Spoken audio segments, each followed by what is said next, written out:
इसमें 4 लोगों का जिक्र है, पतरस और उसका भाई आंद्रियास, यूहन्ना और उसका भाई याकूब।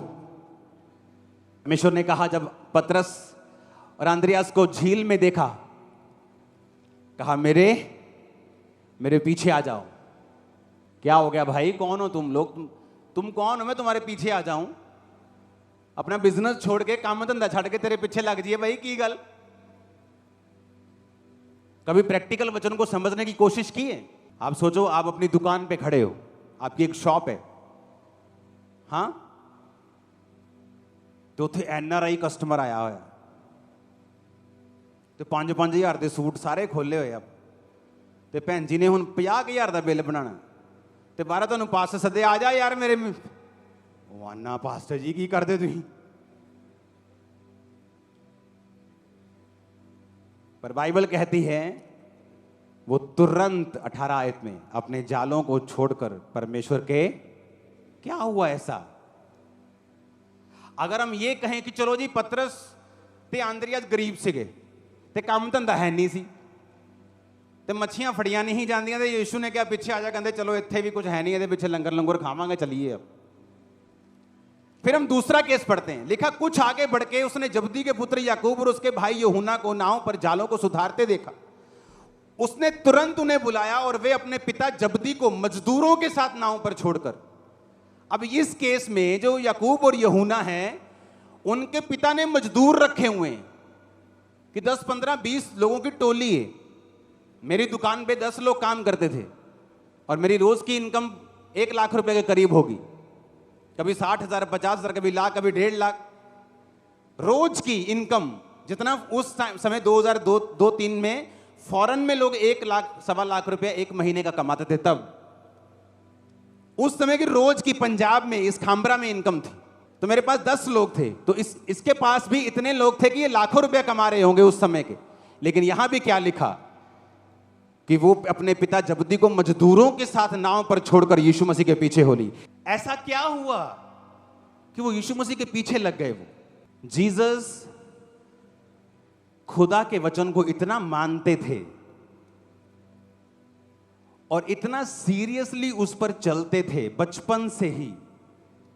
12 साल की उम्र में यीशु को मालूम था कि मैं पिता की संतान हूं। तो जब उसके माता पिता के साथ वो वापस नहीं गया अपने घर और पर्व में रह गया, तो माता पिता 3 दिन के बाद कुड़ते हुए यीशु से मिले और कहा, ओए तू घर वापस नहीं आया, हम तुझे कुड़ते हुए ढूंढते हैं। तो यीशु ने क्या कहा? पिता ने कहा, यीशु ने कहा कि क्या तुमको नहीं पता मुझे अपने पिता के भवन में होना जरूरी है? तो यीशु को मालूम था वो पिता का क्या है, भवन है। तो यीशु ने फिर सेवकाई 12 साल की उम्र में शुरू नहीं की, क्योंकि बाइबल कहती है सारे सदूकी, फरीसी, शास्त्री, विद्वान जब 12 साल के प्रभु यीशु से वार्तालाप करते थे तो जवाब नहीं थे जो यीशु मसीह उनसे पूछते थे। यीशु मसीह की बुद्धि, यीशु मसीह के जवाब उनको मालूम था कि ये आम बालक नहीं है। तो फिर भी यीशु मसीह ने सेवकाई 30 साल में शुरू की और वचन कहता है 12 साल से लेकर 30 साल तक फिर वो अपने माता पिता के वश में रहे, कारपेंटरी का काम करते रहे, अपनी मम्मी से ही खाना खाते रहे, बिना कोई असिस्टेंट रखे, बिना फूं फां किए अपने घर में रहे, अपने माता और पिता के वश में रहे, क्योंकि वचन कहता है अपने माता और पिता की आज्ञा को मान।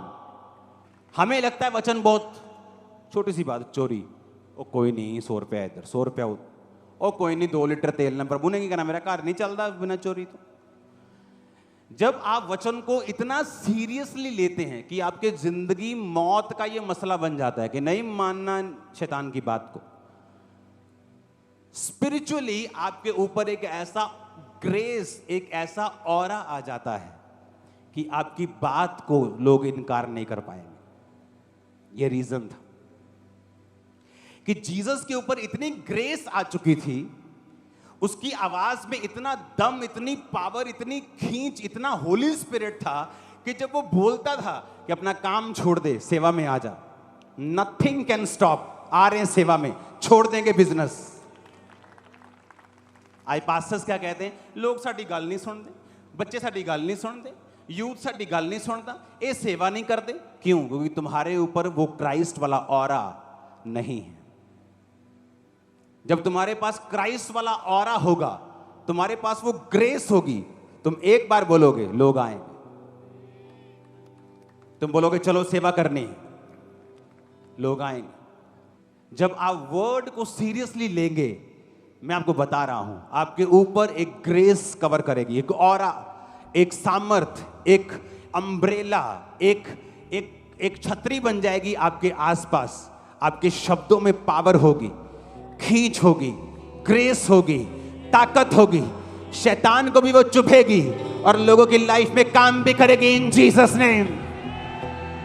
मैंने कहा वो काम करेगी यीशु के नाम में। Hallelujah, hallelujah.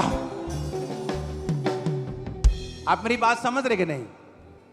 ये वचन जब आप इस रीति से पढ़ना शुरू करेंगे कि क्या हो गया ऐसा कि जीसस ने एक बार बोला, 2 बंदे पीछे, चलो गरीब मान लो।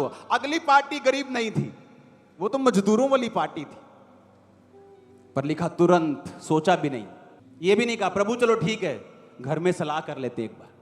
कई बार लोग, आप लोगों से कुछ कहो, सलाह करके बताते हैं, उनको बोलो मत आओ, तुम रिजेक्ट हो सेम टाइम। हालेलुया।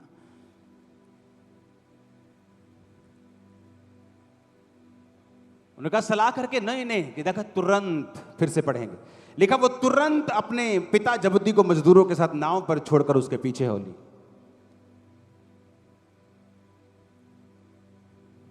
आप जीसस के साथ वफादार हो जाओ, आपके शब्दों में सामर्थ आ जाए, एक ऑरा आपके ऊपर आ जाए, एक ग्रेस आपके ऊपर होगी, वो आपको हमेशा कवर करके रखेगी। एक ही चीज है जो उस ग्रेस को खत्म कर सकती है।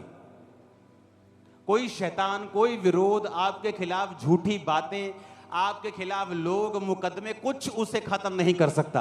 आपका अपना पाप उसे खत्म करेगा जब करेगा। अपने पाप के कारण वो छतरी आप खो दोगे, लेकिन और कोई चीज उस छतरी को, उस ग्रेस को, उस अम्ब्रेला को खत्म नहीं कर पाएगी। हालेलुया।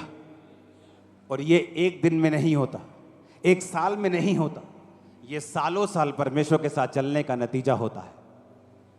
जब आप हर समय निकाल लेते हैं, हर मौसम निकाल लेते हैं, वफादारी के साथ बाप के साथ खड़े रहते हैं, दुखों में, तकलीफों में, प्रार्थनाओं में, डाउट में भी आप उसके साथ खड़े रहते हैं।